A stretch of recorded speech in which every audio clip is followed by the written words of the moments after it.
Hello everyone, I am Pradeep Kumar and welcome to Geography classes. So today we will discuss about geography, what is geography and where the word geography comes from. So you can see the introduction part. The geography is derived from Greek word geographia.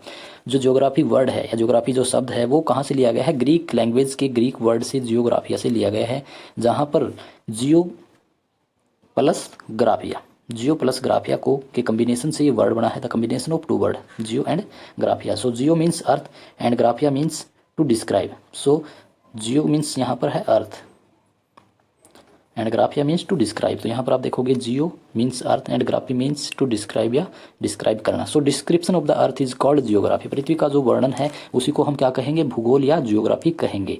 तो firstly this word is used by Eratosthenes. First सबसे पहले इस word का use किया था किसने? इराटोस्थनीज ने in his book जियोग्राफिया. उसने एक बुक लिखी थी, जियोग्राफिया के नाम से टाइटल था. तो उसी बुक में जियोग्राफी वर्ड का यूज किया गया. तो यहीं से ये वर्ड लिया भी गया है. जो जियोग्राफिया बुक थी उसी से ये वर्ड लिया गया था.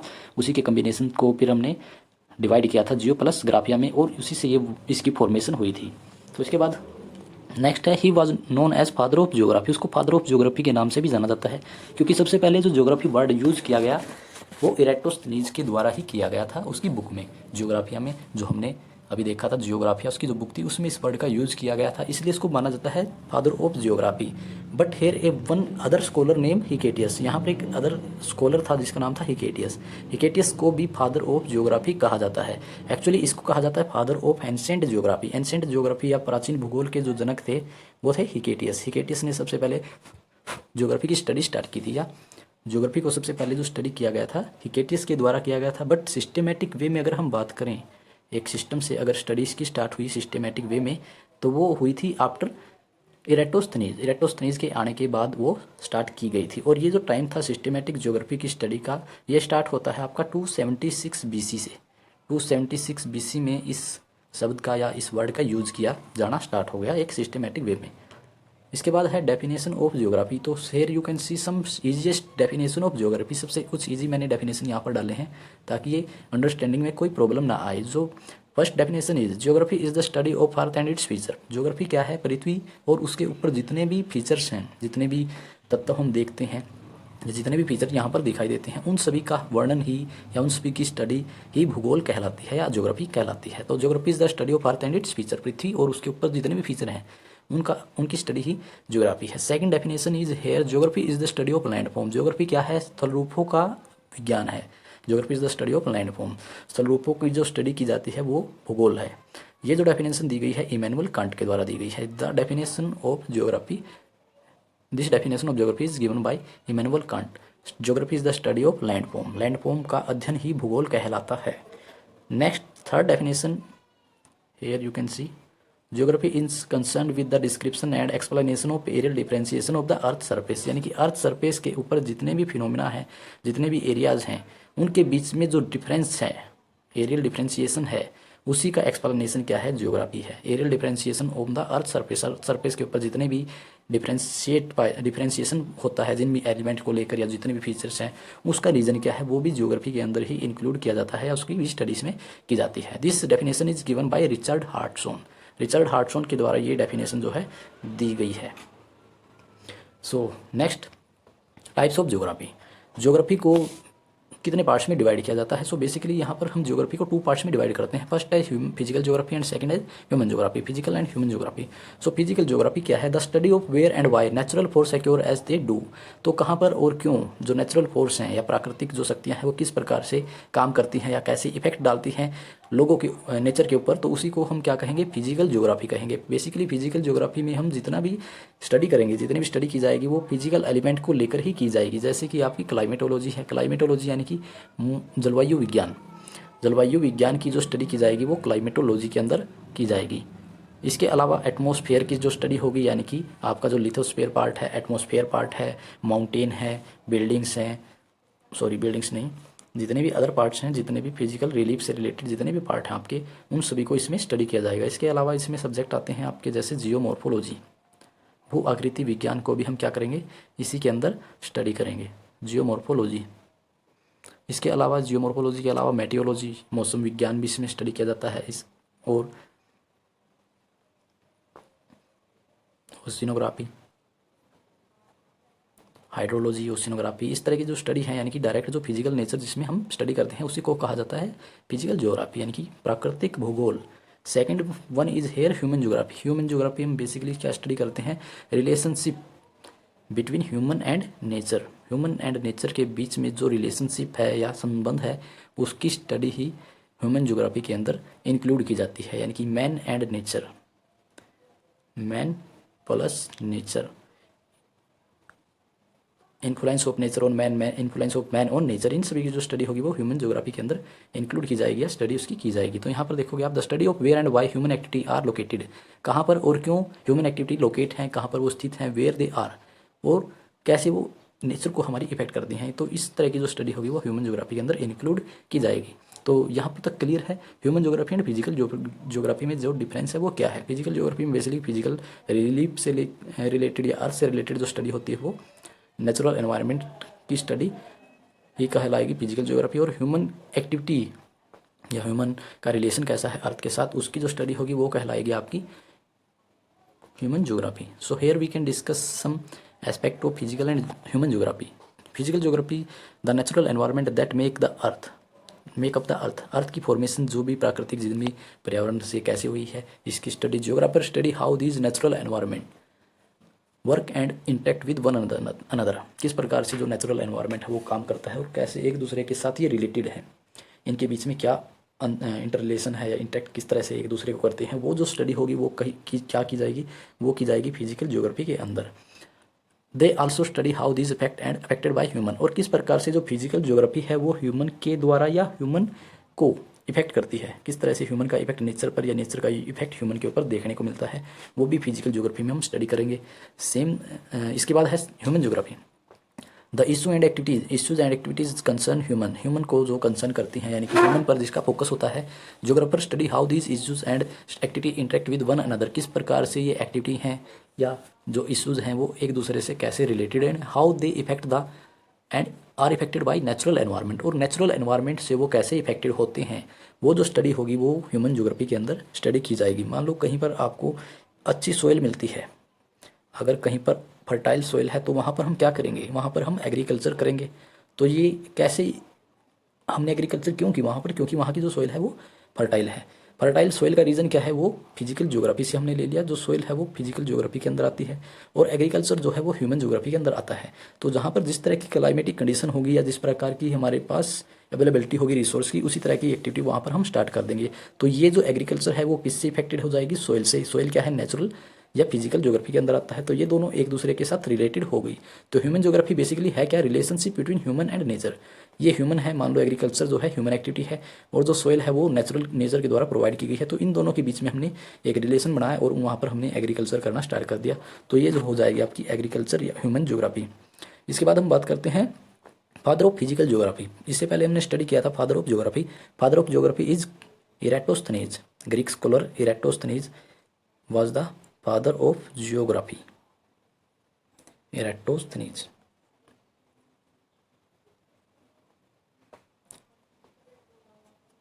इराटोस्थनीज को माना जाता है father of geography, systematic father of geography हम कह सकते हैं। And ancient father of geography is Hecataeus.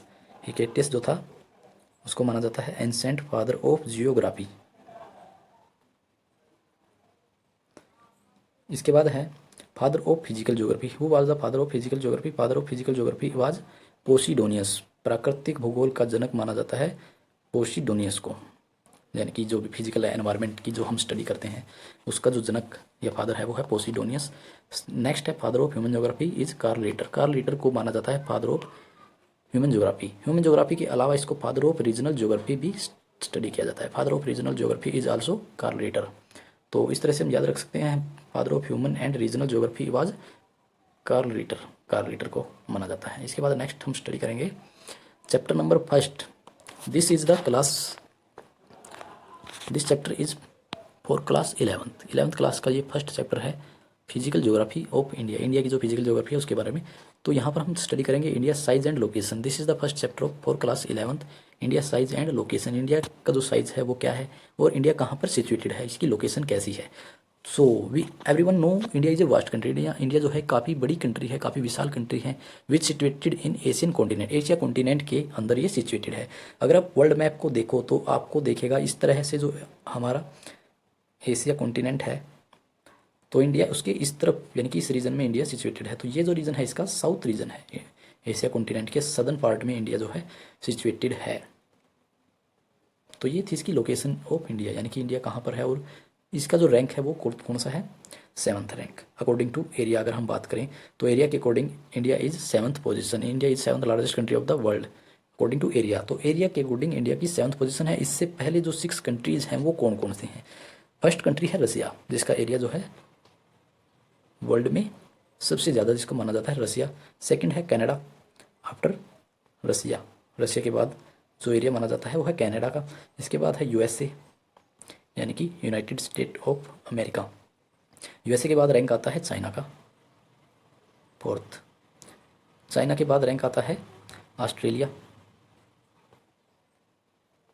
And after Australia is Brazil. Australia के बाद नाम आता है ब्राज़ील का, और ब्राज़ील के बाद आता है India. So India is 7th largest country of the world according to their area. Area के अकॉर्डिंग हम अगर बात करें तो इंडिया 7th पायदान पर है। In term of population India stand in 2nd position after China. अगर पॉपुलेशन की बात करें तो इंडिया की जो पोजीशन हो जाएगी वो हो जाएगी 2nd। 2011 के सेंसस के अकॉर्डिंग अगर हम बात करें तो इंडिया की जो पॉपुलेशन है 1.2.27 बिलियन। तो इंडिया की पॉपुलेशन है 1 Arab and 27 crore, 1 Arab 27 crore population India की है वर्ल्ड के अकॉर्डिंग। अगर हम देखें या इंडिया की टोटल पॉपुलेशन को अगर हम देखें, अगर बात करें इंडिया की टोटल पॉपुलेशन की, और इंडिया का जो रैंक है वर्ल्ड में वो है 7th according to their area. India का जो एरिया है पूरे वर्ल्ड का 2.5% है, बट पॉपुलेशन अगर हम देखें इंडिया की तो वो वर्ल्ड की कितनी है, 17%। पोजीशन अगर पॉपुलेशन के अकॉर्डिंग देखें तो हमारी 2nd है, एरिया के अकॉर्डिंग देखें तो 7th है। एरिया हमारा टोटल है 2.5 जो कि काफ़ी कम एरिया है, लेकिन पॉपुलेशन जो है वो काफ़ी ज़्यादा है। तो इस तरह से इंडिया में जो रिसोर्स है उसमें भी इम्बैलेंस क्रिएट हो जाता है पॉपुलेशन और एरिया के अकॉर्डिंग।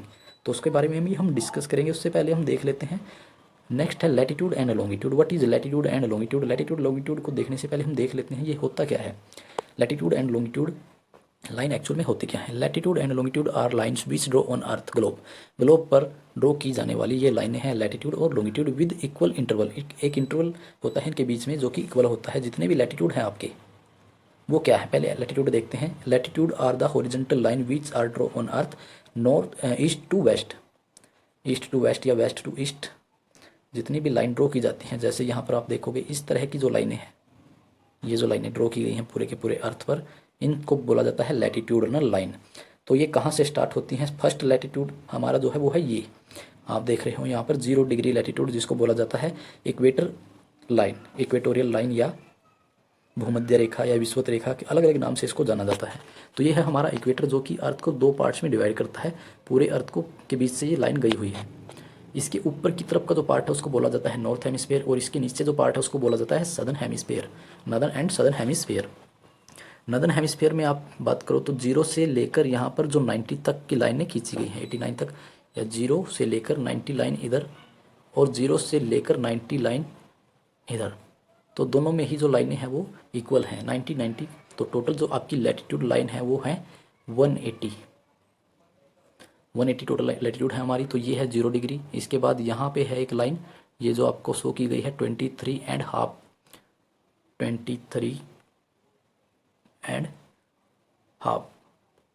नॉर्थ, इसको बोला जाता है ट्रॉपिक ऑफ कैंसर, जो कि आपके नदर्न हेमिस्फीयर में खींची गई है। दूसरी अगर हम बात करें ट्रॉपिक ऑफ कैप्रिकॉर्न, जो कि है 23.5 साउथ, सदर्न हेमिस्फीयर में यह है ट्रॉपिक ऑफ कैप्रिकॉर्न, जो कि आपकी साउथ अमेरिका अफ्रीका से क्रॉस करती हुई जाती है। और जो ट्रॉपिक ऑफ कैंसर है वो इंडिया को भी बीच में से क्रॉस करती है, यानी कि इंडिया को भी टू इक्वल पार्ट्स में डिवाइड कर देती है। ये लाइन गुजरात से स्टार्ट होती है और इस तरह से ये लाइन खींची गई है। तो ये थी लैटिट्यूड एंड लॉन्गिट्यूड। इसके बाद हम बात करते हैं इंडिया की लोकेशन की। इंडिया की जो लोकेशन है वो कैसी है, वो लैटिट्यूड और लॉन्गिट्यूड इंडिया का क्या है। तो here you can see India's latitudinal extents is from 8 degree 4 minute north to 37 degree 6 minute north. तो इंडिया की जो लोकेशन है वो कहाँ पर है, तो ये देखिए इंडिया का मैप है, आपको यहाँ पर क्लियर हो जाएगा कि इंडिया की जो लोकेशन स्टार्ट होती है वो 8 डिग्री 4 मिनट से स्टार्ट होती है। 8 डिग्री 4 मिनट नॉर्थ। हम इसको नॉर्थ क्यों बोलते हैं, क्योंकि इंडिया जो कंट्री सिचुएटेड है वो नॉर्थ हेमिस्फीयर में सिचुएटेड है। इस तरह से अगर हम अर्थ को 2 इक्वल पार्ट्स में डिवाइड करें तो इंडिया की जो पोजीशन है वो यहाँ पे है, और यहाँ से एक लाइन गई हुई है इंडिया के बीचों बीच से, जिसको बोला जाता है ट्रॉपिक ऑफ कैप्रिकॉर्न।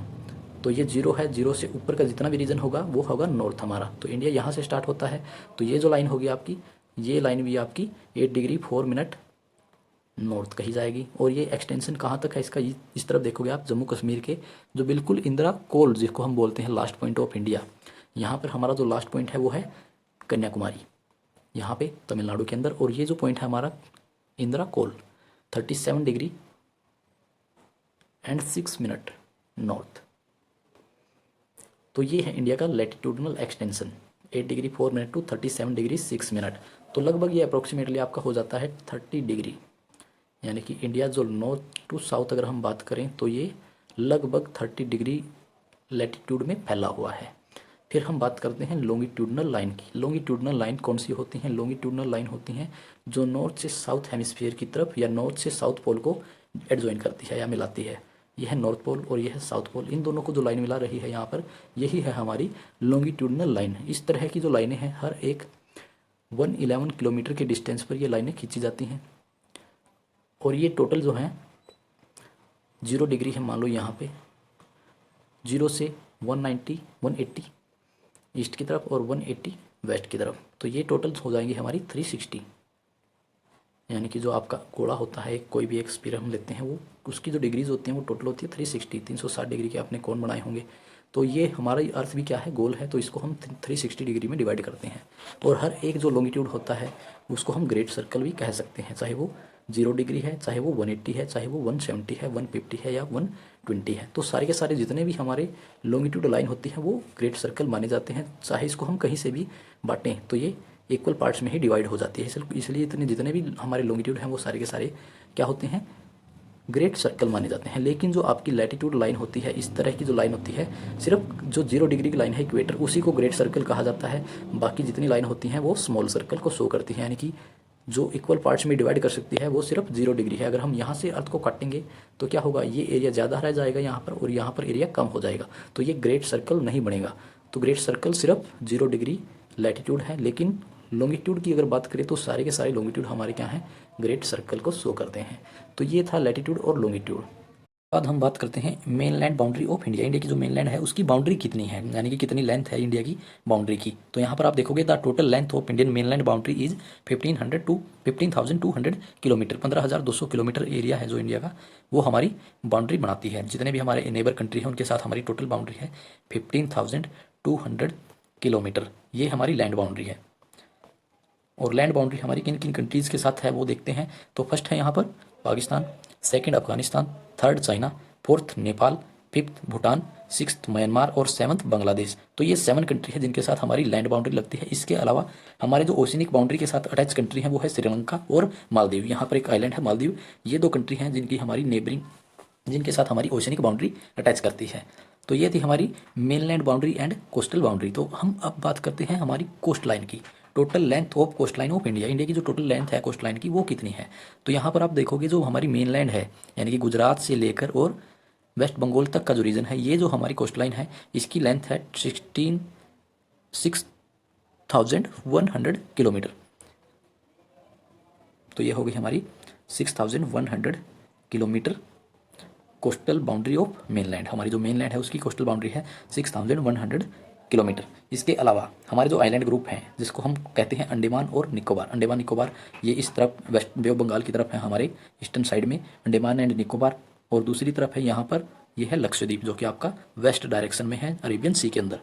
तो इन दोनों की अगर बाउंड्री को भी हम इसमें ऐड कर दें तो ये हो जाएगा आपका 6,100 प्लस 1,416 किलोमीटर। तो ये टोटल हो जाएगी आपकी 7,516 किलोमीटर। तो ये हमारी टोटल लैंड टोटल ओशिनिक बाउंड्री या कोस्टल बाउंड्री हमारी 7,516 किलोमीटर। तो ये था हमारा आज का lecture. Thank you everyone and God bless you all.